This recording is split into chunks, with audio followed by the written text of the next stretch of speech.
Alright, rooms are ready. Go ahead and take a little red card. Can you just open it up? Alright, we are in room 2253. As you can see, this is a standard interior cabin. First thing when you walk in, you do get a dresser on either side of the bed. The thing that I didn't see is that there wasn't any type of outlet or anything like that. But they do give you some storage space here on the dressers.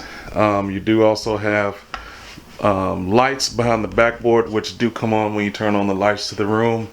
And also, if you press this button right here, it does turn into a reading lamp. Decent sized TV.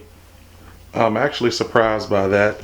They give you some more storage space down here for belongings, maybe some shoes or something like that. Right there. Decent length vanity, and of course you get your mirror with the lights. Got a couple shelves.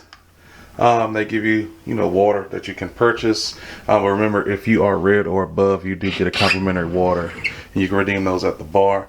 We got some more storage here with your hairdresser here, and I will be unpacking here pretty soon. So they give you 3 drawers there. Closet space is actually not bad. They give you some hangers to hang your stuff there. This is actually more like a cooler than it is a refrigerator. So we do got some of PJ's cups of milk in there, and we will be getting some more milk here shortly. Some more closet space, full length mirror, and lastly you get another closet here where you use the safe. And then of course you got some life jackets there. These are actually 3 adult size life jackets. We actually need to talk to the room steward to get one for PJ. This is your emergency instruction notice for passengers. Tells you how to get to your muster station in the event of an emergency. They do have, this is where you control your lighting here. You do have to have a card there. Also, our room steward did leave a card here for the AC as well. Here's the bathroom. Same blue floors, blue sinks.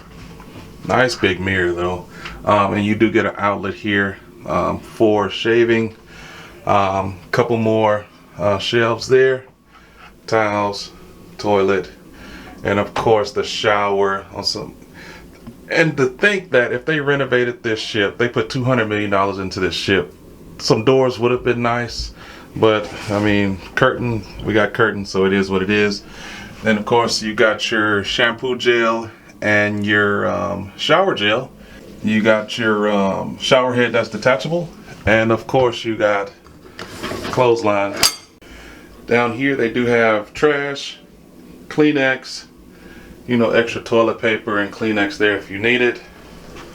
And then one thing I did forget to show you was they do have a telephone there, and there they do have the USB outlets. They have 2 American outlets, and then they do have 1 European plug. Now they do provide you additional information here. You can always scan these, and if you're connected to the ship Wi-Fi, it'll tell you exactly to where you need to go. Also, they got some more welcome letter here, and then a couple of good things to know just about safety, smoking areas, and special needs and things like that. Now, because we did book this room with more than 2 people, this will actually serve as a bunk bed. So we have a bunk bed there, and then we have another bunk bed here. And so if you do require bunk beds, that is something that you would need to let your room steward know, and they would actually be the ones to come and put those down for you. Now we did get this interior cabin because PJ is still under 2. We love the balconies, but we get things happen, and we've been a little worried, to get a balcony with PJ. So for now, we'll probably stay in interior, maybe even ocean view. Actually ocean view on our next book cruise. But y'all make sure y'all stay tuned for that. But anyway, that's going to complete the room tour for cabin 2253 here on the Carnival Radiance.